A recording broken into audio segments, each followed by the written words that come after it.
iPod, a phone. Are you getting it? These are not three separate devices. This is one device, and we are calling it iPhone. Today, Apple is going to reinvent the phone. 11 years of iPhone has sure come a long way. Some of you may criticize iPhones all you want, but it's really hard to deny how much one product has impacted the world as we know it. We've evolved from people reading newspapers on the subway to lots of time spent on our phones, and not just for communication. It's spun new companies, it's driven the death of those who were late to change, it's created new industries, and boy has it gained competitors. So, 11 years later, and now crowned as one of the most expensive phones money can buy, what's it like to use a $1,000 phone as your daily driver? I'm Jaime Rivera with Pocketnow, and this is our full review of the iPhone XS, brought to you by the geniuses over at Wix.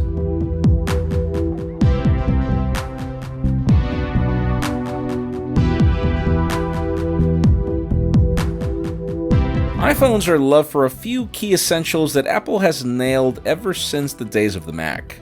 They have great taste in design, their products are easy to use, and even if they don't do everything that other competitors do, what they do right, at least for the most part. When it comes to the iPhone XS, I'd partially give it praise for its design. I really love the form factor concept of a large display on a phone I can handle with one hand. I'm a huge fan of its stainless steel finish, met by glass on each side. The new gold color has really grown on me. I've noticed it does a better job at looking clean when compared to last year's space gray. The only problem is just how sad it is for this elegant design to be marred by the protruding camera hump that loves to wobble on a table, and how the notch interrupts the otherwise border-to-border display. I even find it funny how Apple's new line of wallpapers focuses on hiding their own creation, just to prove that they're not really proud of it.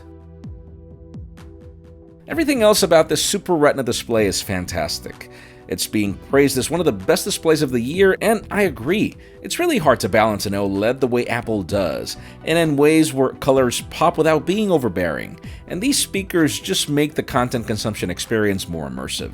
Almost is. The biggest question we've got on social media is if it's worth it to upgrade between the iPhone. iPhones have never been famous for topping the spec sheet, but this one is an exception. I mean, Apple's A12 Bionic is currently the most advanced mobile processor thanks to its 7nm architecture, and it's complemented by 4 gigs of RAM, options that range from 64 to 512 gigs of storage. We have a 2658 mAh battery, Qi wireless charging, and IP68 water and dust resistance. Yes, it is fast charging capable, but you won't get it out of the box, so that's an extra $75 combined, along with another $10 for the headphone dongle, since it also wasn't included in the box. As for ease of use, Apple wins all the points in my book. Complain all you want about iOS, but it continues to be the most practical paradigm on how to control a phone. I'm not saying that I'm a fan of the grid of icons on the home screen, but let's face it, even computers remain focused on this approach, and it's been more than 3 decades now, and consumers seem to prefer its simplicity. iOS 12 is a very refreshing and needed update to how the phone should work. It's made even older iPhones faster, so obviously the iPhone XS flies through any task with ease. There wasn't really any update to be wowed about, and yes, that means I honestly don't care about things like Memoji. What I do enjoy are features like screen time and all the new enhancements in the Do Not Disturb feature. I didn't really mention the analogy of newspapers to phone in a positive way at the beginning of this video. People really need time off their phones, and I love that you can now set ways for your phone to help you out with that. I still find these to be the most practical gestures for navigation, and I love that closing applications is now simplified.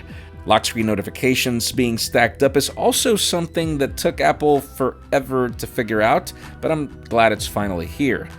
About the only thing left that I consider kind of ridiculous is how Control Center is on one side of the screen and then Notifications is on the other. Now, when it comes to doing less but doing it right, the iPhone XS as a daily driver is sadly not my favorite phone. Connectivity is seriously a problem that Apple needs to improve, either by ditching Intel modems or demanding that they get better. Obviously, for users that don't ever use anything other than an iPhone, it's really all you know. But my experience has been that whenever I'm far away from a Wi-Fi router, Android phones with Qualcomm modems will have no trouble remaining connected, while this $1,000 iPhone XS jumps back to LTE and forth back to Wi-Fi, and it's just really bad. And even in the case of data speeds, we've tested this device on 57th and 7th in New York City with the T-Mobile network, where speeds should be stellar, and the iPhone XS just gets ridiculed by devices like the OnePlus 6T. Like seriously, so much for claiming gigabit LTE if only Android phones with Qualcomm modems are able to deliver. And the same goes for battery life. I mean, the iPhone XS has a slightly smaller power pack than its predecessor, which makes sense given the new processor's architecture. Sadly, even if Apple claims slight improvements, I don't really see them. I actually find myself connecting to a battery pack more often than I did before. About the only thing left to praise is performance. On our iPhone X comparison, it was clear that this chip launches games faster, though gameplay is pretty much the same. Now, another thing that I will have to praise is the camera. I was not a fan of the iPhone X, but Apple has really done some improvements to the hardware. Now with a 12 megapixel primary shooter at f1.8 aperture, 1.4 microns, and a 26mm equivalent, plus a 12 megapixel telephoto camera at f2.4 aperture and 52mm equivalent, both with OIS and face detection autofocus. We also have computational photography being introduced with a smarter version of HDR, sort of like what we have on the Pixel. The results are great. I'm not saying they're significantly better when compared to Android flagships, but I do consider Apple to have finally caught up. Great saturation and detail on photos, though I do have to say the iPhone XS photos are actually warmer. That makes them more pleasing to the eye, but certain lighting can bring challenges to the results. Low light has definitely improved, with far less noise and really good results when it comes to moving subjects. Now, portrait mode may be out of beta and paper, but like in the case of all competitors, this is hit or miss. I still find iPhones to struggle with hair, but at least you now have the option to reduce or even remove the background blur after the shot is taken, which can actually save a bad shot when needed. I still consider the selfie camera to be just too cropped in, and even more for portrait shots. Beautygate was definitely an issue before iOS 12.1, but that clearly got fixed recently. So sad for me, that was actually making me look younger. And when it comes to video, this is my camera of choice as even a B camera for reviews. Great stabilization without any sort of warping, fantastic dynamic range, speed at focusing, and versatile 4K video at 60 frames per second, making this camera just ideal, in addition to stereo audio, finally. I wish I could say the same about the selfie camera with its horrible crop for video, but I do appreciate the stabilization, even if I feel it needs to take a bump from 1080p.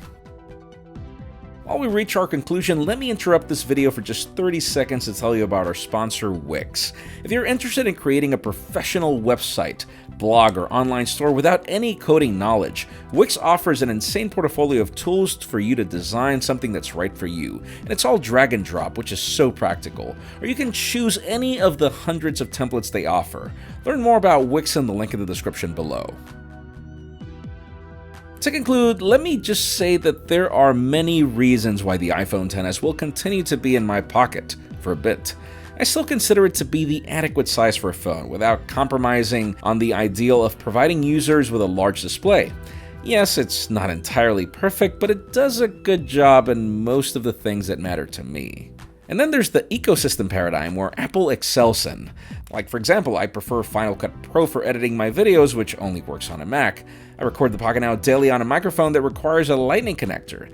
And then features like iCloud, AirDrop, and others truly make it valuable to own an iPhone and for it to talk to these other products. That plus the fact that the Apple Watch Series 4 is one of my favorite smartwatches of the year, and which only works on an iPhone as well, and you know where my argument is going. For a guy like me, the iPhone XS is convenient, even if I know that it's not the best smartphone of 2018. For those of you who are not locked into this ecosystem, it's hard for me to recommend this phone for its price. $1,000 for a phone that isn't the best in connectivity and battery life is just a hard sell. Apple simply has no excuse in providing mediocre performance in the most essential features even cheap phones should do right, and then tax high with the price. For those of you who don't have a specific reason to want an iPhone, honestly, I would say that there are some better options out there to consider. And for the rest of you, the iPhone XS is just the better iPhone.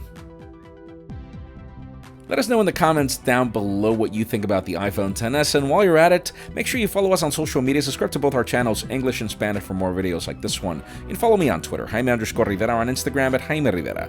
Please give this video a thumbs up if you like what you saw. I'm Jaime Rivera. Thanks so much for watching. We'll see you on the next one.